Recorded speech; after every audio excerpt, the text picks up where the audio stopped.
Welcome to our channel, Civil Services Times. I'm Vishi Sengraj, Executive Editor of CST magazine. In our previous video, we discussed the rise of heterodox sects, which included Buddhism, Jainism, and Ajivaks.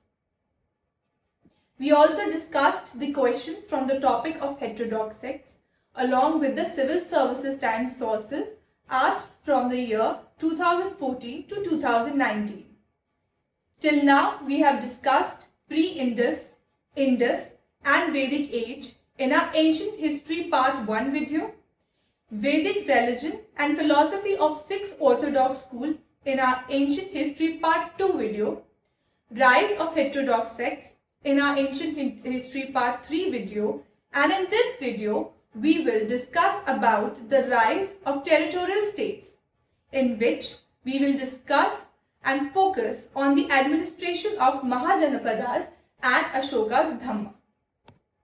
If you like our content, please like, share and subscribe our channel and hit the bell icon for update. The topic of the next video will be discussed by the end of the video. Before elaborating our topic, Civil Services Times is relaunching its online interactive one-to-one mains test series in November 2020 by CST's Chief Editor, Mr. Vivek S. Raj, who is pioneer of the mains test series since 1998. With over 500 selections in the past, you can visit our website www.civilservicestimes.com for contact details. So coming back to our topic of Mahajanpadas, the territorial states created the new trend in history, and this was the direct manifestation of the discovery of iron in Gandhar. In 1000 BCE, iron was able to create enough surplus in the system which created non-producing class. These non-producing classes were able to produce huge quantity of materials and other products. In next 4 centuries, it created high level of material culture, and the 6th century BCE became the second level of urbanization after Indus Valley civilization. This material culture created taxes and revenues to support more elaborate system of military administration and new levels of arms and ammunition. These taxes were collected on regular basis only because of the surplus production, and the taxes were enough to sustain a very elaborate military administration. So we see rise of Mahajanpadas, which saw rise of revenue administration, on which they developed military administration. It was the first time in the history of India in the 6th century BCE we see that how military administration was sustained by a very elaborate system of revenue administration. This created 16 Mahajanpadas, in which most of them were tribal background. The names of various Mahajanpadas along with its capital and important information relevant for prelims has been given in Civil Services Times Indian History book. Please refer to this book, and the details have been given down in the description box. Among these 16 Mahajanpadas, we see the ascendancy of Magad. Magad became powerful among them only because it was able to capitalize surplus production and was also able to articulate the innovation of Rathmushal and Mahashil Kanthak. Both these weapons were very useful against their contemporary power, and ultimately they were able to establish a big empire. It absorbed most of the Mahajanpadas and started a new era of territorial states in India. At this juncture, we can see a lot of changes were taking place. These changes were at every level: political, economic, religious, spiritual and social. We also see that these changes were coupled with coming up of great invasion of Alexander. Alexander came and touched the outer boundaries of Jhelum and Chenab but did not penetrate India. This Macedonian invasion created a need of strong military mechanism that could defend the frontier of India. At this point, rise of modern empire played an instrumental role. The modern period from 322 to 185 BCE was the period of paternal despotism. It was the period where monarchs were not only required to forcefully capture the state, but his power came with a great responsibility. This was very well demonstrated by Ashoka's paternal despotism.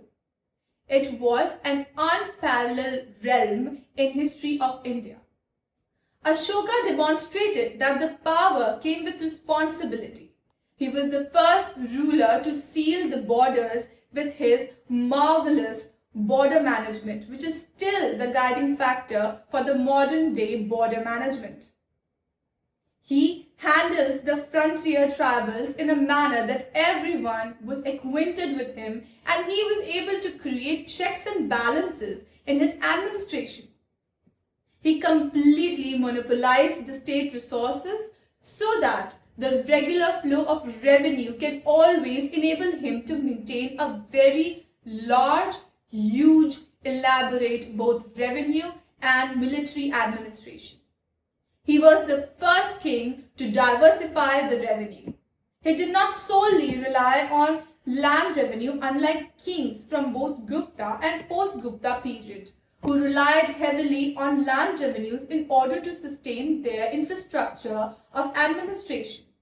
And for them, it became very difficult to sustain on that basis. Under Ashoka, state monopolized various resources such as minerals and was always in a position to do welfare for the people. Various rock edicts like Kanganhali and Maski have the information on Ashoka. We also see the titles like Devanampriya and Piyadasi are also honored to Ashoka. The detailed information of all these minor rock edicts and pillar inscriptions is mentioned in Indian history book, the Civil Services Times Indian history book. They all indicate one thing, that it was a paternal welfare state in which king was always available and accountable to the people of land, which is reflected in his Dhamma policy, Dhamma, which is still relevant today, and it is important for the border management in which a highly centralized empire was managed to address the common problems of the frontier people. It created the post of Amta Mahamata. The officer was directly under control of the king to look after the development and welfare of the frontier area.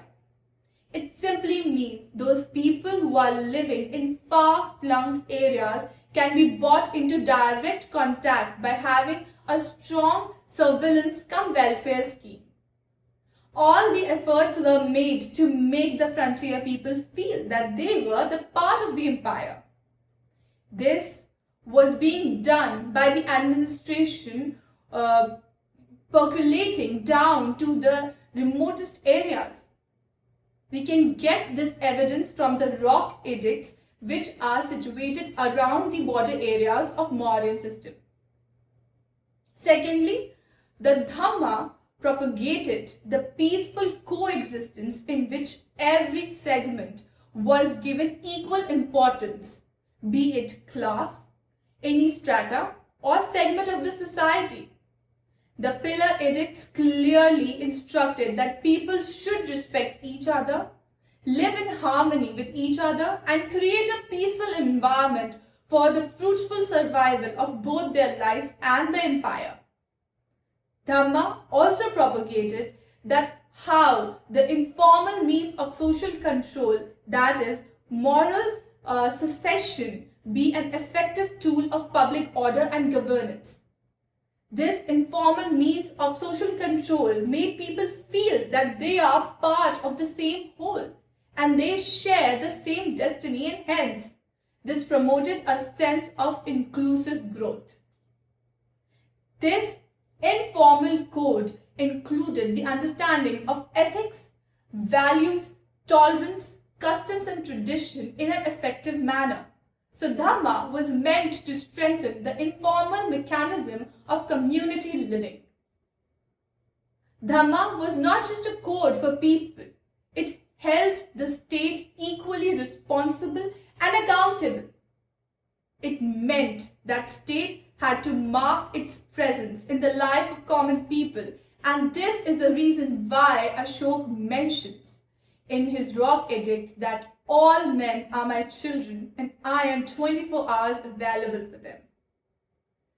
And there is a special reference to how he directly assessed the officer of Rajuks and various lower officers to reach directly to the people, understand their problems, solve their problems in a positive manner. Another major thing that I want to point out here, that Dhamma was seen as everything that has been extracted from Buddhism, but it very much derived its core value and basic ethics from the teaching of Arthashastra, which talks about accountable governance, and Dhamma was definitely a practical means of achieving it. In our next video, we will discuss about Arthashastra. For latest news updates, e-magazine, regular edition, subscription of both English and Hindi magazine as well as our study material, kindly log in to www.civilservicestimes.com. Thank you.